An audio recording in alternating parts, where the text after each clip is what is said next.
me because I haven't posted in 2 months. My name is Nicholas Torno 1500, and I'm here today to review the Pixel 2 XL. The Pixel 2 XL was released in October 2017 and was meant to be like a high-end option for like a centric Google phone with stock Android, which wasn't really stock. It was actually modified by Google a bit, but I still consider it the closest experience to stock Android that you can get. The phone is now several years old. It was released in October of 2017, and it was discontinued by Google in about October of 2019. So this phone is pretty old, and it was the only carrier partner they partnered up with was Verizon. And personally, I'll tell you guys why that was a problem. But other than that, you can go into a Google store or buy it online from Google Unlocked, and it was around $600. Let me check. It was around $600 US at launch. I'm guessing that would be around $700 if you bought it unlocked in Canada. Today you can get it around the price point of $100. I was able to get this one for $80. It has some slight burn-in issues, which I'll go into depth about later in the video. But I think this was a pretty good deal, and usually you can find yourself one for around $100, $115, $120. Okay, so this has a 6-inch display, OLED display, which I'll get into later, because there is a big glaring issue with this where it would burn in very easily. I'll get to that later in the video because that's a major issue. You could either get in 64 or 128 gigabytes of storage. I have the 64 gigabyte variant with me now. It goes from Android 8 up until Android 11. It was unsupported on Android 11 because the original Pixel was unsupported on Android 10. And it has 4 gigabytes of RAM with a Snapdragon 835, which was most commonly used in flagship Android phones at the time, like the Samsung Galaxy S8, and I think the LGs at the time as well. One thing you will have to look out for with the Pixel 2 and Pixel 2 XL is if you go to buy it online, you have to make sure that the IMEI number is correct.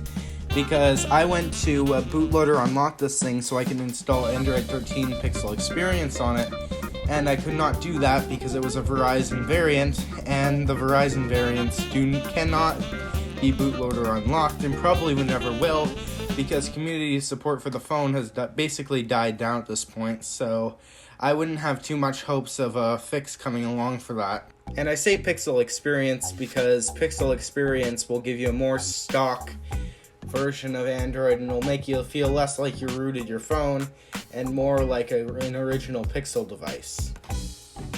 But ROMs are completely optional. If you find another ROM that you like, you can still load it onto here, but I would personally recommend Pixel Experience. So unless you're okay with your phone becoming more obsolete, or you don't plan on using a Pixel 2 XL for long, do not get the Verizon model. I would avoid it like the plague. The Verizon model will become e-waste after a few years because it'll be unsupported for its security updates. It'll get less secure every year. It just isn't good to get a Verizon model. Don't be like me. I'm probably gonna get like another phone for modding, but this one's kind of a bust, to be honest, because I bought it for modding and now I can't do that because it turned out to be a Verizon model. So I would avoid the Verizon models like the plague. So to know if the phone you're buying is a Verizon model or a retail model, you could chat into Google support, and they can tell you if you have a retail model or the Verizon model. But for this, you'll have to get the IMEI number from the seller. If you can't do that, just avoid it. Try chatting the seller online. Either that or see if they have any photos of the IMEI, which they should have in my opinion, but not all listings do. This one didn't. So yeah, anyway, that is how you check if it's a Verizon model or not. Okay, so you know how I said the Google Pixel 2 XL had a reputation for burn-in? Well, not even a week after release, people have started noticing that there was a blue shift while looking at the display a few angles, and people started noticing burn-in a lot. This one is experiencing signs of burn-in. It's not very bad, like not as bad as the ones I've seen online. There is home remedies that you can use to fix this.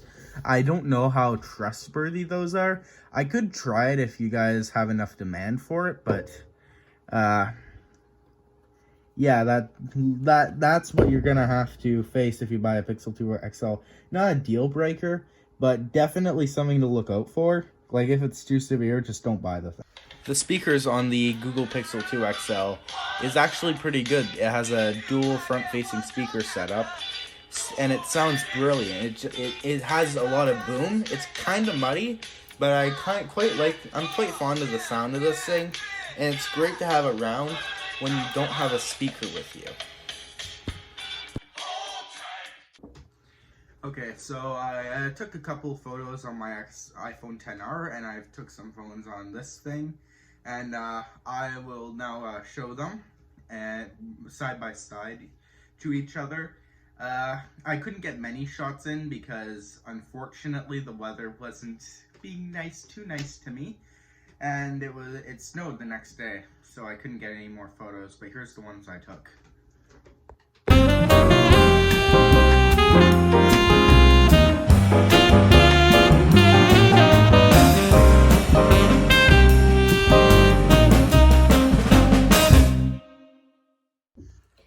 Okay, so now I have Geekbench 6 put up on the Google Pixel 2 XL. I'm going to do a test on here and test on my iPhone XR.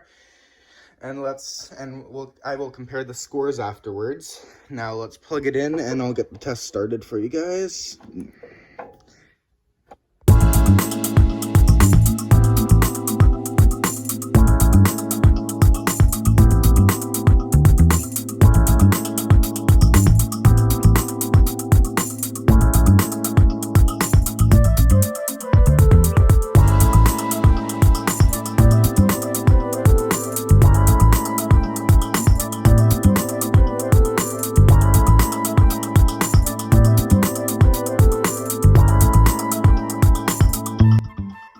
And the Google Pixel 2 XL has 388 single core and 1131 multi-core.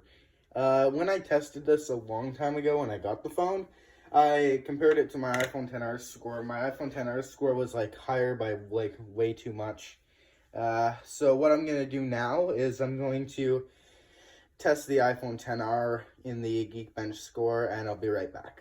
Okay, so I switched to the Pixel 2 XL for filming.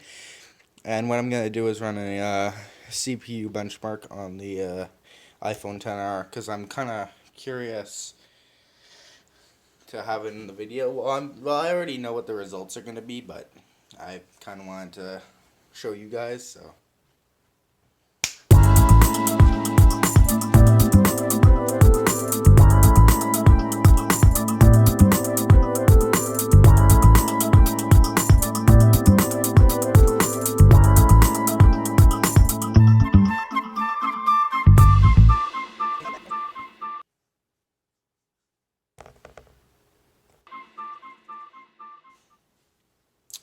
Okay, so it's the scores are much higher. I remember them being much higher though.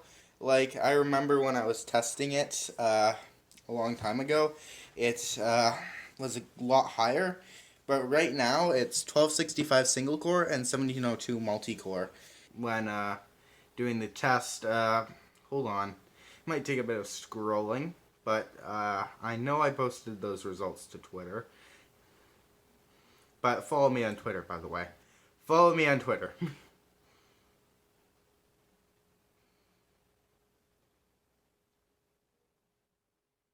Okay, here we go. So it used to be a lot higher. The Geekbench CPU benchmark results was 1261, 2036 as opposed to 1265 and 1702. The multi-core score seemed to have gone down a bit, but yeah, that'll be expected with updates, so.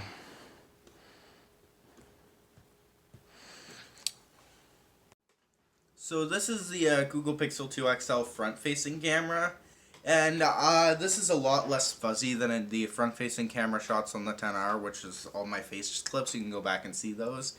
The reason they're less fuzzy is because dust probably got in the sensor because it's kind of cracked at the top. I got it this way. It wasn't me who did it, but there was a bit of cracking and it might have gotten to the camera, and I could kind of see it. But yeah, it smoothens out skin tones like quite a lot for a phone, and that's one thing I do not like. I don't see an option to turn that off, so if you want to take front-facing video, it doesn't really work well. But if you want to take selfies, it works extremely well. And this is the back-facing video on the Google Pixel 2 XL. Still not as good as the iPhone's video recording, but much better than the front-facing camera for video recording. I would still recommend you getting an iPhone if you want to video record. That's the main use of the phone, but if you're taking photos, the Pixel is the way to go, because photos on the Pixel are just much better than the photos on the iPhone.